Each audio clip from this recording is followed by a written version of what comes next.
Hey, Jeff Clark here again. I have about a minute before the hour, so I'm going to go ahead and just kind of maybe slowly start getting this started. We do have a decent sized class today, so kind of want to thank everyone for coming on today. This is a brand new topic, and it's really, I don't know that it's really meant to be a full webinar.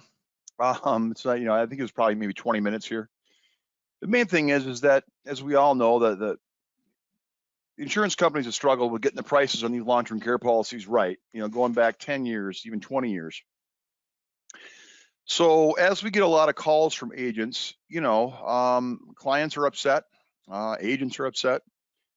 So, I talked to several of them, and sometimes, as I'm sharing things with them, they're like, "Hey, that's a good point," or like, that will maybe help talk to my client, or maybe calm them down a little bit, or maybe if I can help explain these things. So that was kind of the thought behind this webinar, is maybe just getting little pearls of wisdom, the things that I've heard over the years, or that I can share that might help you be better equipped to address some of these, concerns by the consumers.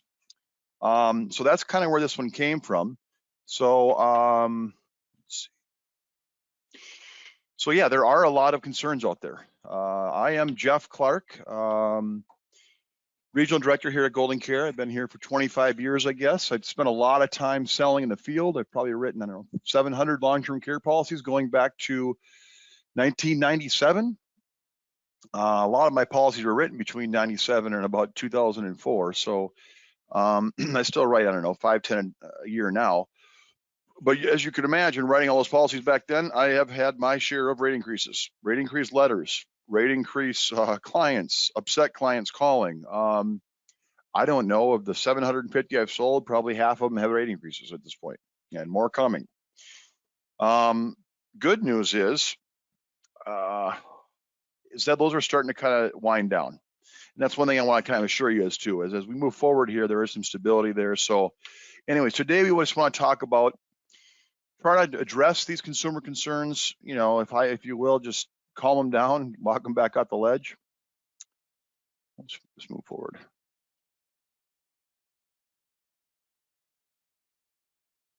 Okay. I start all my webinars these days that, even though there's been rate increases and really the rate increases were a black eye in this industry. That's what's the first thing that the financial planner that wants to sell them a hybrid or tell them not to buy a long-term care, use the shelf insure. They really want to go after all these policies keep getting rate increases, right? That's just so the industry itself, has backed up. You don't see as much long-term care being sold or purchased anymore. But the sad thing is that the need's never been higher. And, I don't want to go deep into the weeds with COVID, but COVID basically shook this whole caring or longevity planning or long-term care planning into another level. Frankly speaking, people don't want to go to nursing homes anymore. If you look at the stats, 50% of people that died from COVID were in a facility of some kind. And those numbers are kind of skewed because other places it's 75%. Some people, it's all misreporting depending on the state and depending how each state handled it. It varies around the country by state to state. Some are 73, 74% of people died in nursing homes. Places like New York, where they reported it a little differently, they were down to like 40% of people died at nursing homes from COVID. Long story short, just suffice to say, it's more than 50% people have died from COVID were at a facility, assisted living, some type of public long-term care solution. And believe me, your clients are aware of this. Long-term care has never been more well received than right now. I've been telling my brokers out there, that maybe don't really like to offer or talk about long-term care too much. Maybe they're Medicare people, maybe they're burial people. But with COVID, burial sales have increased, and the inquiries about long-term care are through the roof. Our websites that hit the online and people are shopping, we're getting more requests for long-term care quotes than we ever have. So I just want to make sure you're aware of that. If you're needing to go talk to your client base, maybe mail a letter, a prospecting letter of some kind to your existing clients, they're waiting to hear. They're terrified about ending up in a nursing home, and they're waiting to hear from you, the agent, about some solutions. So I would just say, don't be afraid to talk about it at this point. Okay. So rate increases. What happened? And I could go real deep in the weeds here about all the things that went bad, but frankly speaking, when they originally started to price long-term care policies, the actuaries just missed the mark, and they missed the mark badly. Now, granted, there was no historical claims data to go on. They kind of price these things, around life. They figured to be about a 94% persistency or 6% lapse rate. The long-term care interest rates were in better shape than they are currently. And remember, with long-term care policies, keep in mind that other companies aren't as affected. Other insurance types, products aren't affected as much by long-term interest rates because maybe those policies are only held for on average 6, 7, 8 years until they go into claim. Or, with long-term care, the average policy is held for 29 years. So the insurance company knows they have 29 years to invest those premiums. And so when you talk about the long-term interest rates, when you start having returns of 4% down to 3%, it radically changes how they price this stuff. So really, with having incorrect lapse rates, no historical claims data go on, and the interest rate environment that kind of went in the tank, carriers were forced to raise the rates, and they just didn't know. And not one. And by the way, today I'm not going to talk about any companies because there's a lot of companies. Most of the companies that have been in this business long enough have had to have their rate increases. They're just a necessary part of our industry. As this industry grew, I think the companies got a lot wiser on how to price these things. The losses are there. If you look at the industry in general, why were there 100 companies selling long-term care 10 years ago and now we have 4 or 5? Well, because insurance companies typically don't like to stay in businesses or product lines that they're losing money on, right? If they were making a ton of money on it, you wouldn't see so many leave. So it was a little hard on the insurance companies. So they had to have rate increases to kind of bail themselves out. But one of the other things to keep in mind, when these rate increases come out, let me say the first two. The new premiums, every new policy series that comes out, you see the price be a little bit higher than the previous, than its predecessor. And so, every 5 years, a company will kind of reprice or come out with a different block of business. And those all kind of keep going up and up and up. And there's some thought that, well, they can charge more money on these new blocks to kind of make up for what they didn't charge behind. In reality, that doesn't work. That's flawed. That you'd have to raise the price on new ones like 200% to try to save what you. So that doesn't work. The only way to do it is to find that block of business that you wrote from 2006 to 2011, wherever. And then at this point, the longer you wait to correct it, the bigger the rate increase has to be. And the other thing to keep in mind, and I kind of like to tell this to my clients when they are, they get the rate increase letter, and I'd like to tell them that it's not an insurance company that's out there just to make money. Like, these insurance companies are sitting around the board of directors and they, let's raise rates so we can collect more money on this stuff. It's not just the insurance fat cats making money. They have to actually prove a loss on a given block that they don't have enough, money in the reserves to cover the expected losses on this. So they have to go and present this. So I think that helps. We have to keep the block healthy enough to be able to pay the claims for all the people who have committed to buying this. And so I think that kind of helps the client understand that it's not just a big me insurance company. It's something they have to do to keep the livelihood of that block there. So it's not just them, it's just what they had to do. So after all these rate increases have happened, let's talk a little bit about rate stability, because there was a lot of mispricing. There was a lot of lower interest rates, no actual data. So today's policies, just to make you feel better before we go into addressing concerns, today's policies are considerably more stable. The newer generations are, quite frankly, they've been de-risked by the Society of Actuaries, because the Society of Actuaries now with the pricing, actuaries are using lapse rates of 1%, not 6%. The investment returns, now they're now set at very low assumptions. Claim rates, more conservative than ever. They have 16 times more policy data and 70 times more claims data compared to 15 years ago. Regulatory requirements, the consumer value, consumer penalties, margins for error, actuarial certifications. In a nutshell, and this is again comes out of a Broker World magazine that we really like, this Too Legit to Quit. So all the black eyes, all the negatives that long-term care policies took for having those required, the rate increases were just a necessary evil. They missed it, they had to get it corrected. But now if you look at this chart here, so in 2000, the Society of Actuaries gave long-term care policies that were written in 2000 a 40% chance of receiving on average about a 34% rate increase. And you know what? They're pretty right. If you look at the policies that were written around 2000, it's pretty accurate. Just my own Mutual Omaha policies, I think, have written. Some Genworths have been going up about 40% on me that I wrote about 10, 15 years ago. Well, then 2007, they lowered that to 30% chance of having an 18%. In the last go around here, and actually most recent, 2014, 10% chance of having even a 10% rate increase. And that's kind of big. So in other words, they're saying that these policies in 2014 have only less than 10% chance of having a 10% increase. And I've heard that the next round of that now is 5 and 5, less than 5% chance of having a 5% rate increase. So it's getting to the point where they're now priced correctly.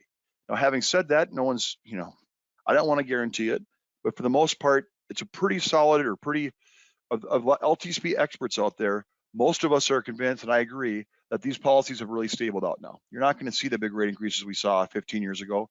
I think they have it priced right. Matter of fact, some people even argue that the prices are probably even set a little bit higher than they have to be. So I just don't anticipate any rate increases going forward on the policies written of today. So anyways, going back to correcting the problem. The policies are safer, and then they also have the Rate Stabilization Act. The Rate Stabilization Act more or less put some teeth in the stuff for these insurance companies to get it right. They mandate the companies price their policies more conservatively, using the current data, current claims data.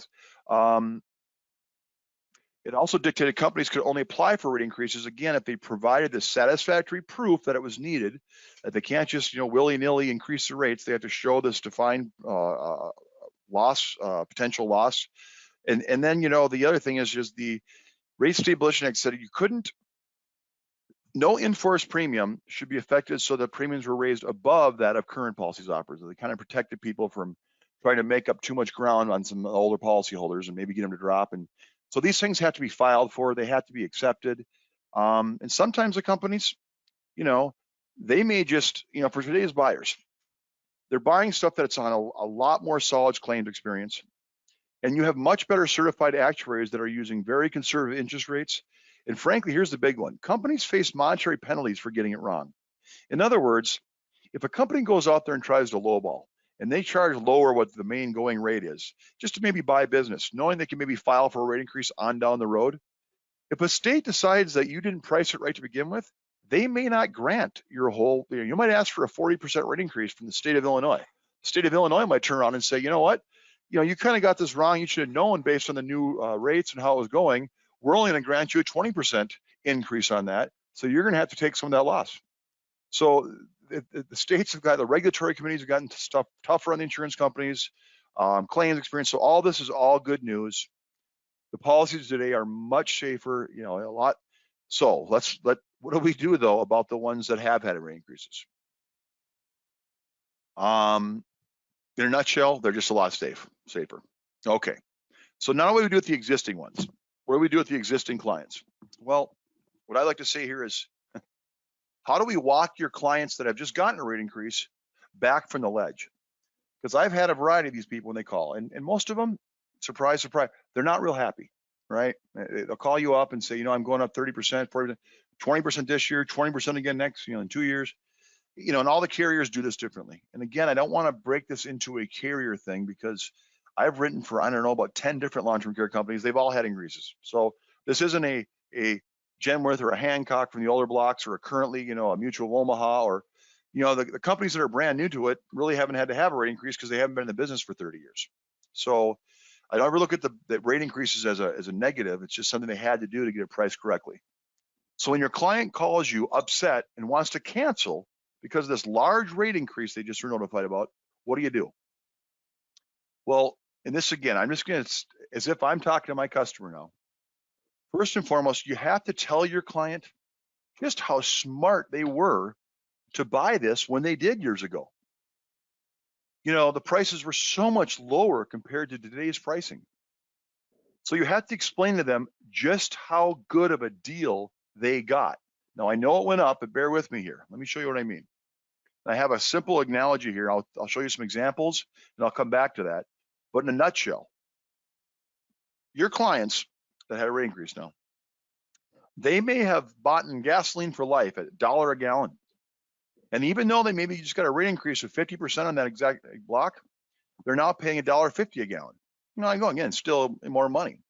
But meanwhile, people that are buying gas currently are paying $4.50 per gallon. In other words, they're never going to get that price again. So, let me show you what I mean here.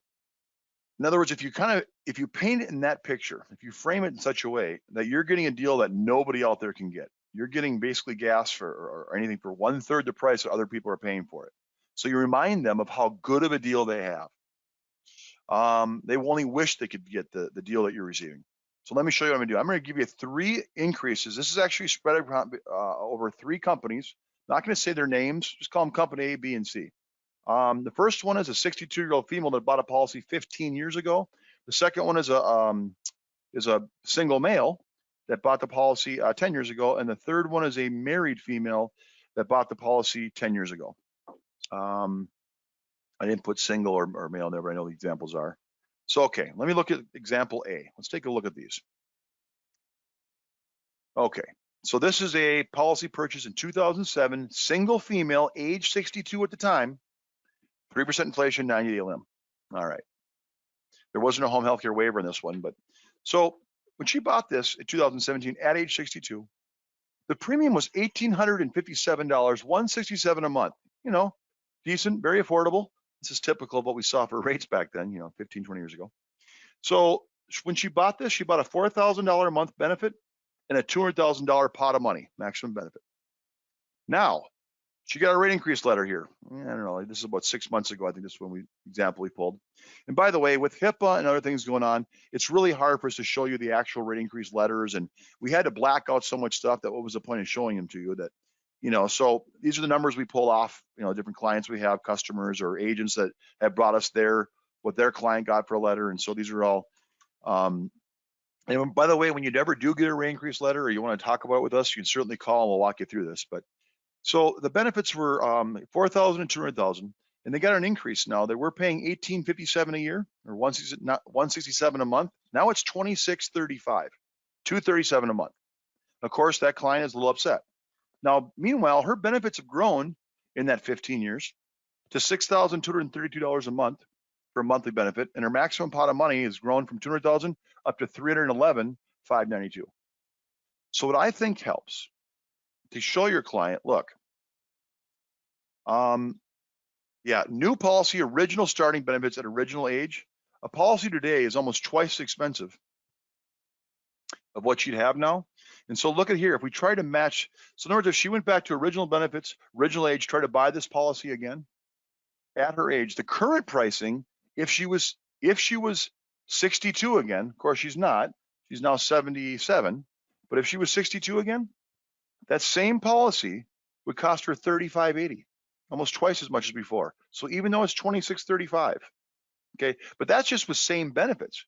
Remember, she now has benefits that have grown to 62 and $311. So let's go back and use her original age and put her at current benefits. So if you want to go back and try to buy at age 62, a $6,232 month policy at $311, your rate would be $4,805. So it's almost 3 times, actually it's more than 3 times than what she paid to begin with. So she's getting this for basically 1/3 the price what she used to. I know they've increased her to $2,600, but that's still half of what the price was before. So in other words, this gal is paying 50 cents on the dollar for the insurance she has now. And by the way, if she wanted to try to get what the benefit she has and she was 77, her current age using current benefits, her annual premium is $18,876. So just remind her that $2,600 a year, that $237 a month, as opposed to $1,698. What a great decision she made to buy this when she did. I know that it's went up, this 40%, but even going back and repricing it at the original thing or using current benefits, any way you slice it here, she got one heck of a deal. Even at the $2,635 here, it's still half of what she could get. Even if she could go back and be 62 again, it's half of what she used. And by the way, at 62, it's no guarantee you get long-term care. The long-term care policies have gotten so hard to get now. And so when your clients literally are, want to cancel or show them how much of a good deal they got, and it kind of helps them understand what's going on and maybe can soften that blow for them. Let me show you another example. Now the males, I ran this one earlier today, and really with the males, when we looked at the new pricing of policies happening from like 2006, 2009, going back 15 years ago, I don't know, about 7, 8 years ago, the whole industry decided that we're going to charge more for females. Why? Because 80% of claims were females. So we saw a 40% increase on the cost of females buying long-term care by all the carriers about, 5-10 years ago. So it's interesting that in some situations, because males weren't going on claim as much, their rates didn't really go up that much if you look over the last 15 years. So in this example, it doesn't stand out, but similar. This person had bought this plan in 2013. This is a single male, age 56. 3% inflation, 90-day limb, home health care waiver. So his original premium was $3,037. He had a $5,000 a month benefit with a $300,000 pot of money. So pretty nice policy. Okay. Well, he got a rate increase recently. It moved it up to $39.48. That's a 25% rate increase, right? It's an extra $1,000 now, up to $355 a month. Now, meanwhile, his benefits have grown to $67.21, and his pot of money is now at $403. That's right. That previous slide, that 3580 was not supposed to be there. I got to fix a number before I send this out to you. Okay. So his current price, if he went with the original starting benefits, the 5,000, 300,000, and he went back to his original age, so really in 10 years, males didn't really go up that much for, the pricing strategies. So males maybe bumped up, 10, 20%, where females went up about 50% over the last 10 years. Okay, so we obviously can't go back to original age, right? But let's look at what his current benefits would cost him at the original age, $48.05. He's currently paying $39.48. So yes, he's got it for $1,000 less than he could currently get it anywhere else. So it's still a very good deal for him. And if he did try to get current benefits at current age, $68.48. This one doesn't sing as much as an example goes, but just to be fair, we're going to show males versus females. He's still getting it for $1,000 less or 25% less than the going rate. And because he bought early when he did, if I try to run those rates, at 6,000 and 400,000, it's considerably more for him. And if you try to buy what he's got now, almost 7,000 a year instead of the 3,900. You go to the next example. And the females kind of seem to stand out more in this. So this is a married female, age 56 when she bought it. 10 years later, her premium was $22.28. Now her premium is $3,098. Okay, so a decent sized jump there again, about 30, 40%.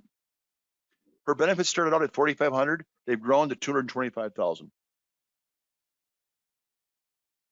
So if I were again to go back to her original starting benefits of $4,500 and $225,000 pot of money, with today's pricing, that same policy would be $5,010 instead of $22.28, half the price. So even though she got bumped up to $3,098, that same policy, same age, would cost $5,000 with today's prices. So she locked in a pretty good. She locked it pretty good at $22.28, even though they've moved her to $30.98. If she wanted to duplicate this and get the same current benefits she currently has, using even her original age. So if she wanted to be 56 again and go back and buy $6,400 at $302, the price for that now would be $68.92, or almost 3 times what she paid before. And naturally, she's smart enough to buy this, but because 10 years went by, so if I ran this at current age, 66-year-old, to get $6,400 and $302, it's $10,000 a year. So when she says, if anyone in your age bracket, your friends, try to buy what you have right now, let's go back to the other example. Look at A especially. I think this gal here that's 62, she's 77 now, and she's had a rate increase, and it does, it went up quite a bit here, 30, 40% on her. But you remind her that anyone that's her age right now that wanted to have the policy that she has, they'd have to pay $18,000 if they could get it, if they could even pass underwriting, which I doubt. They'd have to pay $18,876. So even though she's paying $2,600, remind her of how good of a deal she has compared to anyone else. I mean, in other words, she's still getting that gas at $1.50 a gallon, and everyone else is paying $4.50. So maybe they can't afford the rate increase. So maybe, instead of committing to buying 100 gallons a month, maybe you have to kind of scale back to buying 80 gallons a month. In other words, I just can't afford the extra increase, because that's going to happen. Let's see if I there. So sometimes people's budgets, it's just such a way that, look, we cannot afford this rate increase. Just we're on a fixed budget. And so I understand how that happens. And so sometimes a client is forced to make some changes in their policy to keep it affordable so they keep paying it. And that does happen. But option one should, the best scenario is to not leave, just to leave it alone, because you're still getting one heck of a deal out there. And just, accept the rate increase is what it is. The companies are trying to correct this. So that way you're assured that when you go on claim, you've got plenty of money here. The company's going to have money to pay all their claims for all the people they committed to. But if they can't, right, there are really three ways to go about changing your benefits in such a way that can make the benefit more affordable. So these are just my humble opinions, but I think I'm right here. The three things are: lower your policy limit, remove your inflation rider, and third would be lower your monthly benefit. Now these are in order. But lower your policy limit is the best way to go. Removing your inflation rider is the second, the second least painful way to go about it. And lowering your monthly benefit would be just not advised. That'd be a hard way to adjust your benefit. In other words, I don't want to lower my policy. Since so many of these claims are in the short run, let me show you what I mean here. So this is just, again, this came from the ACL.gov. You can find a lot of stats on this, stats are stats, but let's just look at average lengths of care and what do claims look like. So I'm talking to my client who maybe does have to lower their benefits. I want to lower these benefits in such a way that it's least painful, or the policy doesn't lose much of its bite. So, I want to keep the policy as strong as I can for them to cover most of the needs that they're going to incur. So if I want to lower benefits, I want to do it in such a way where it doesn't really affect them as much. And to do that, of course, is the maximum amount. But so if you look at long-term care claims, yeah, we know that. Okay, average length of care for females 3.7 versus 2.2. Okay, females 3.7, men 2.2. 1/3 of 65-year-olds may never need it, but 20% of the other 2/3 that do need long-term care will need it for longer than 5 years. So that's a little dicey, but that's 1 in 5. That means that 80% of people aren't going to need it for beyond 5 years. Matter of fact, the average lengths of care there again are 2.2. So any services, average years, people, about 3 years. Because the problem is with what type of services, when people first start need help, they may have a stroke, they have a heart attack. The family usually rallies around, tries to keep dad at home. The daughter maybe misses work for a couple of weeks, and maybe the son comes over and helps out. Mom's there to help him get out of bed and help make him breakfast. And so families really try to. So we don't really have stats on how long informal caregiving goes on per se. And again, here they're going to stay at home 1 year, and that's the unpaired. That's part of the family equation there. But then paid care, less than a year. Any care at home is about 2 years. It's hard to see who's getting paid, who's leaving, who's volunteering. But overall, 3 years, usually about 1 or 2 years at home and 1 year in nursing home. So because of these shorter, most claims, I've even seen 80% of claims aren't going to exceed that third year, even 2.5 years. So since 80% of the time we're not going to need anything beyond a year or two, then the best way to go about adjusting your benefits is to lower that policy limit. In other words, take it from a 5-year down to a 3-year. I know we do policy maximums now, so if they have $350,000 worth of benefit, lower it down to $250,000 worth of benefit, right? So, and you can figure the years on any given policy, however many months go into it, if your monthly benefit's $6,600.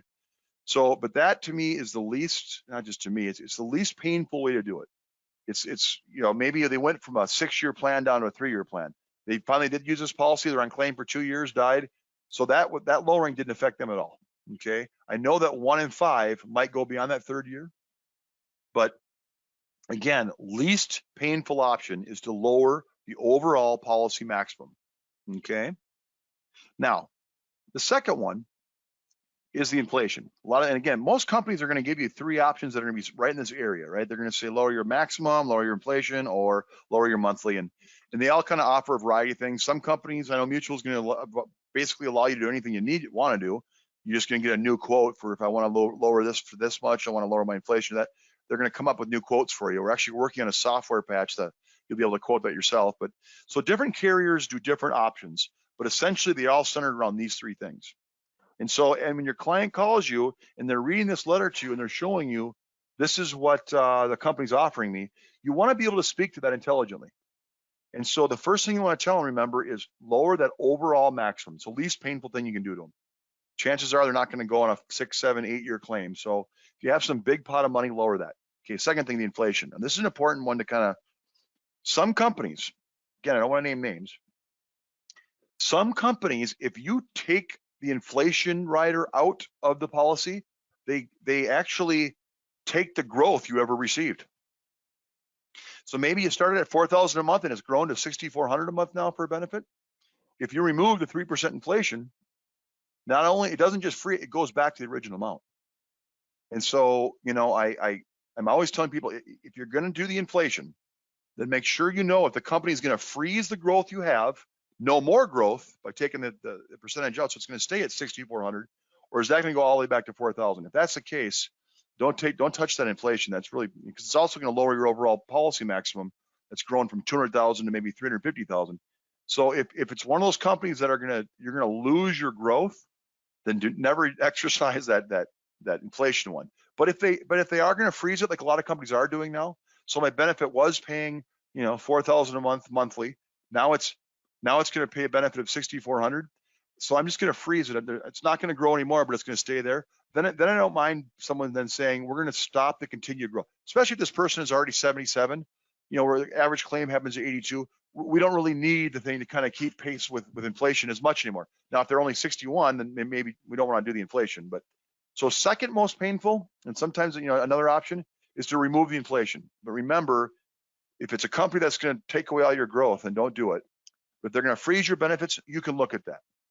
Remember, number one is that, you know, lowering the overall maximum benefit is the best way to go about it. The third one is one I just don't invite, the monthly benefit. So, you know, maybe that benefit's grown to 6,400, and they'll let's say you can lower that monthly benefit down to like 3,000 a month, and they'll keep your pot of money at like, you know, 350,000, knowing that that's an 8-year claim, right? At 3,000 a month, that 350,000 will last me for 112 months, right? Some 9 years worth of care. Well, they know that 90% of claims aren't going to go beyond that 5th year. So it's just, they're not going to have to pay that out. So I think that's a sucker's bet. The insurance companies are hoping that people take the lower the monthly benefit option. And I'm telling you, it's just not advice. So center around lowering that overall maximum, or again, maybe change inflation depending on what they're doing with it. So I mean, like, kind of summarize this. It's a half hour. I think I'm about done. So thanks for taking. So essentially, here's in a nutshell. Rate increases are part of the industry. They're going to happen on some of the older stuff you sold. They're going to continue to happen on the current stuff you're selling. We're not going to see as much, if any, of it.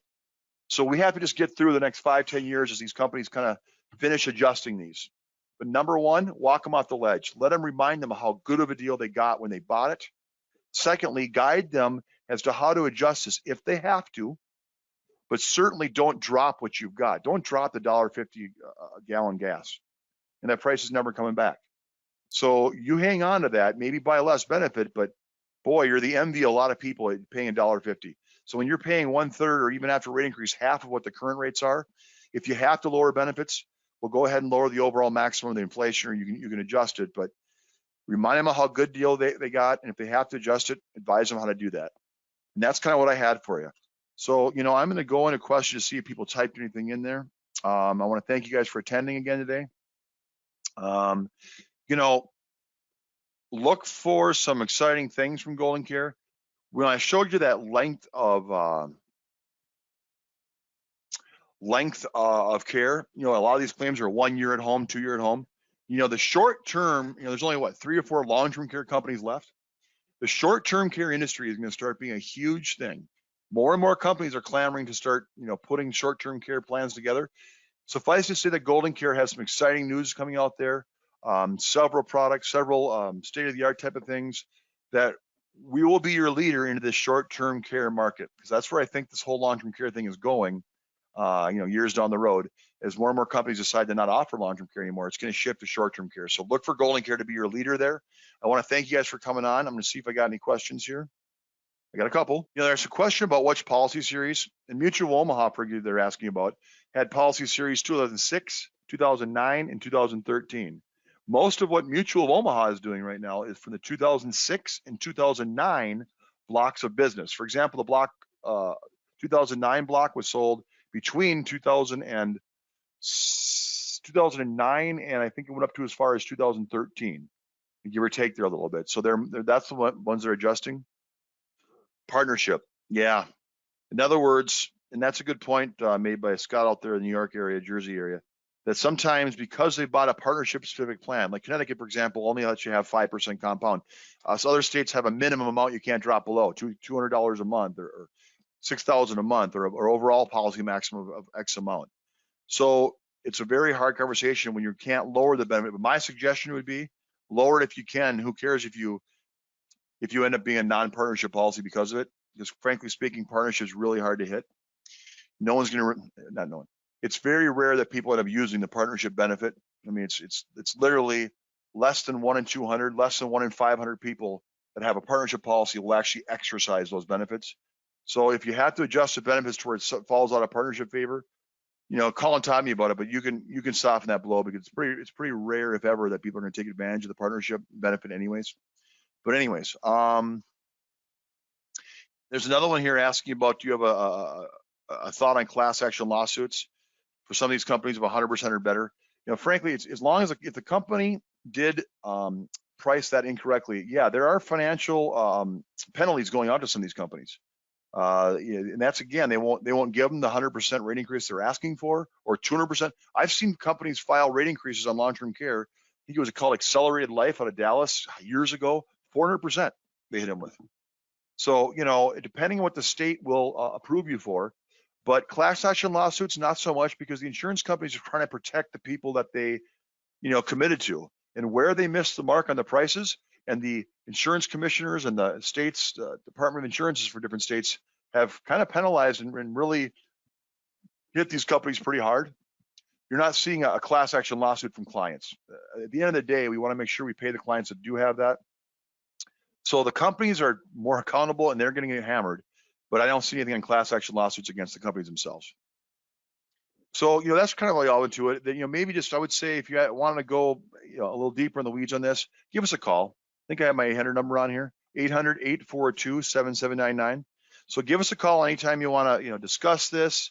If you want to strategize further about, what to say to your clients, or if you hadn't kind of get the gist today, give me a call, give John Randall, give any of the directors here in our marketing department. We're happy to help you with this, give you some stats, or maybe a copy of this presentation might help you. I'm pretty sure Lynn will send this out to all of you that attended. So I want to thank you guys for coming on board. Give us a call if we can help you in any way, 800-842-7799. And I want to thank you guys for attending today.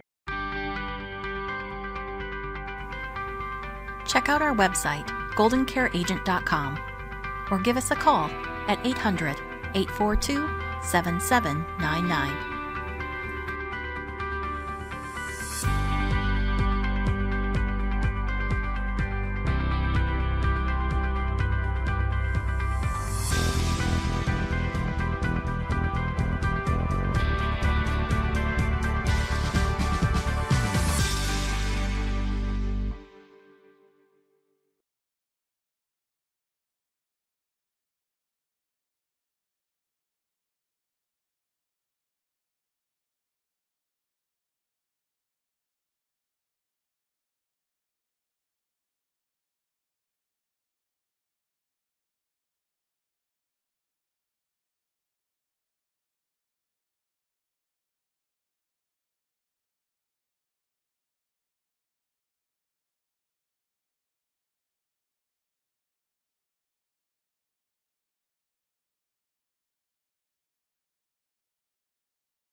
check out our website, goldencareagent.com, or give us a call at 800-842-7799.